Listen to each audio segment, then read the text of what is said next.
What's up, guys? It's your boy Tyree, and I'm back with another video. I'm going to show you guys how to do an oil change on a 2009 Ford F-150. And yes, this is my truck, and I know it's so amazing. So yeah, let's go. I really gotta hold on.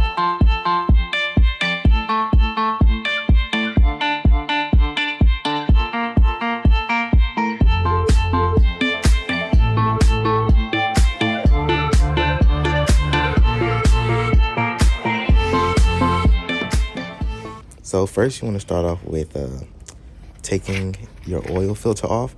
And a lot of times I don't put that crazy tight because once you crank up your vehicle, it's going to tighten itself.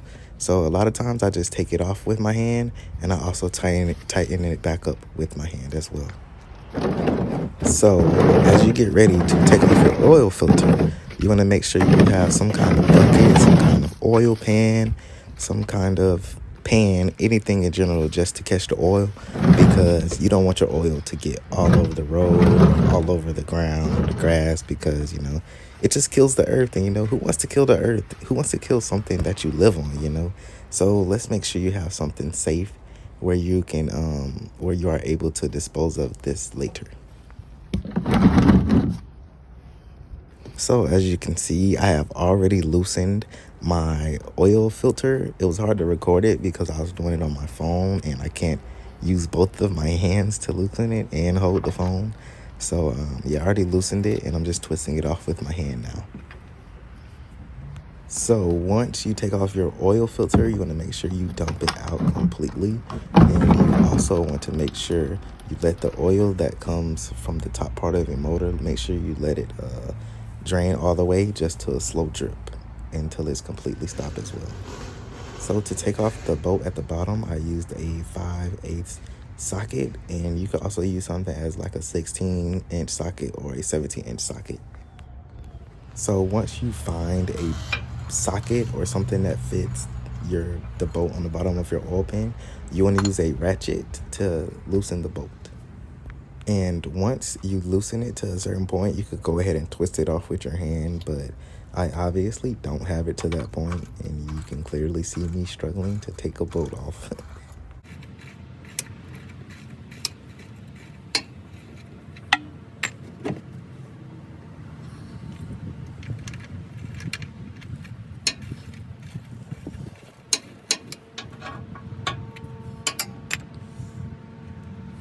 So I finally got it to the point where you can twist it off with your hand, and you just want to be careful because when you take the bolt off, the oil is going to come out, and you need to make sure it does not get all over you and all over your hand.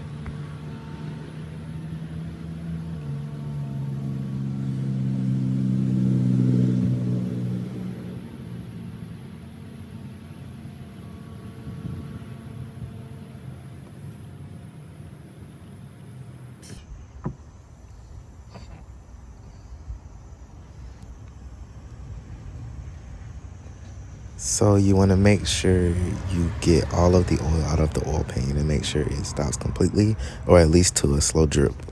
Now, I like to use all of Fram products, the TG2 and the PH2, because they have the protective coating over the top of the oil filter, and it helps you grip better when you're tightening and you're loosening it. One thing I don't see a lot of people saying is I like to put the old oil over the black seal just so it's not dry and just so you don't break it.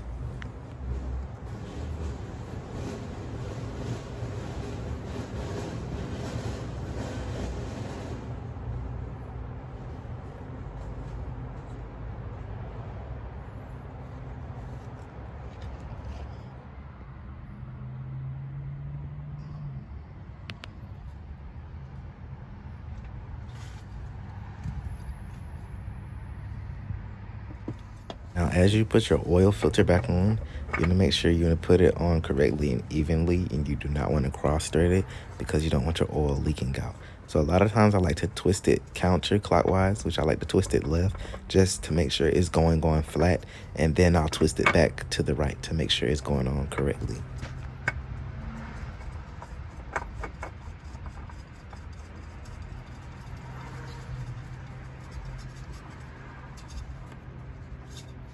Now, as you can see, I do tighten it with my hand. You just want to make sure it's snug because when you crank up your motor, the pressure from your motor is going to tighten it itself. And you don't want it crazy tight for next time you got to take it off. So as you can see, guys, the oil has finally came to a slow drip, and I always like to put my bolt back on. And when I put it back on, like I said, I always like to twist it to the left first just to make sure it's going on correctly, because you don't want to cross thread your bolts, because that can just ruin everything. And you can keep twisting it on. You can keep tightening it enough until you can't tighten anymore. And once you get to that point, you want to take your ratchet again and make sure you tighten it up some more. Now, this step, I would recommend using tools, because you're going to make sure your oil bolt at the bottom is very, very tight. You don't want to snug that with your hand, because that's simply not going to work. So sometimes the bolt will be moving back and forth with your ratchet. So what you're gonna do is make sure you hold it, and then as you rotate it around, make sure you hold it and tighten it back up. So make sure every time you pull it back down, that way you're not just loosening and tightening the bolt. Make sure you're just completely tightening the bolt.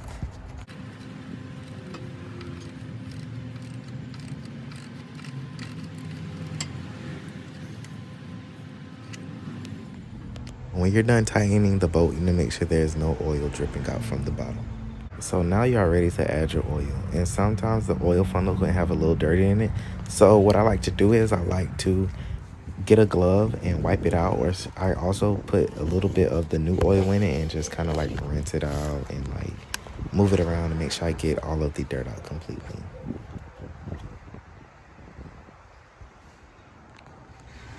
So as you can see, I have the 5.4 V8 motor from Ford. And when you get ready to add your oil, your cap should be on the left side of the motor.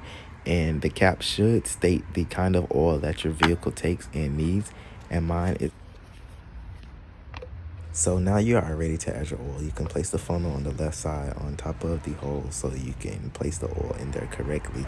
Now I like to use the 5W Valvoline. I just switched to this one, which is the 75,000 high mileage, because I just reached 76,000 miles. And when you are switching oils, you need to make sure to be careful, because a Ford motor is very sensitive. You don't want to keep switching oils every time you change your oil. This is the only time I have changed my oil in 3 years, only because now my truck has a higher number of miles on it. So my truck usually takes about 6 to 7 quarts, and these are 5-quart jugs. So you can pretty much go ahead and dump the entire first jug in there without measuring anything or checking, because I know it's not enough just to fill my truck. So your dipstick is going to be on the right side of your motor. My motor is a kind of a new motor. I have a 2009. So I don't have a transmission stick. Some older trucks have transmission sticks and oil sticks, so you need to make sure you are paying attention to that as well. So when you are changing your oil, make sure you wipe off your oil stick completely, so that way you can get a fair judgment of where your new oil will be. Now your oil stick is always going to have 2 dots on it to show you how high your oil should be. As you are placing your oil stick back down into the motor, place it in there gently. You don't want to force it in there, because it has grooves that it has to go in there a certain way. So you just want to make sure you do it gently, and it should go in there pretty easily. So as you can see, my oil is barely touching the stick. Now I've done this a couple of times, so I can already tell it needs at least 2 more quarts. So I'm going to go ahead and add 2 more quarts. Now, as you get ready to add the other 5-quart jug, you need to make sure you don't overfill your motor too much.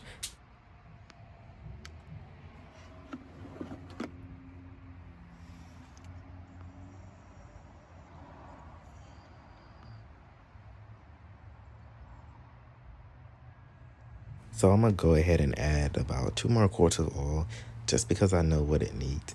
And another thing that I like about this jug is it also has the numbers on the side to show you the different amounts of quarts. So this is 2, and it also has 3 and 4, and of course the top would be 5.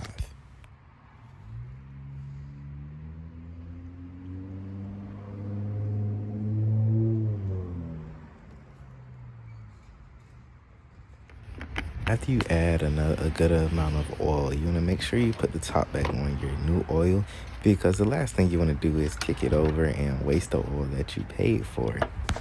So what I'm gonna do here is just wipe the stick off again, just to make sure I get an accurate reading of where my oil level is in my motor now. As I said before, you need to make sure you're being very careful when you're pushing the oil stick back down into the motor to not bend it and not break it. So once you do that, all you do is let it sit there just for a second, just to be sure that it's getting on the oil stick. And as you can see, my oil level is now where it needs to be. Now, do not panic if it's just a little bit over the dot, because a lot of times as you're riding around, your motor is going to burn off oil and it's going to evaporate and it's just going to go away a little bit. And that's why you constantly need oil changes.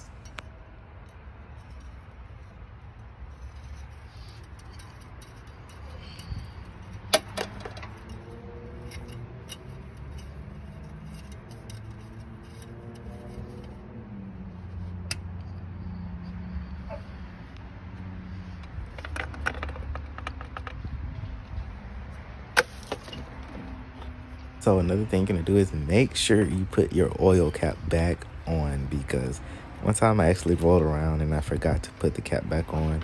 My truck just sounded really, really loud, and I heard like the pushers in the motor. I'm like, why does my truck sound so loud?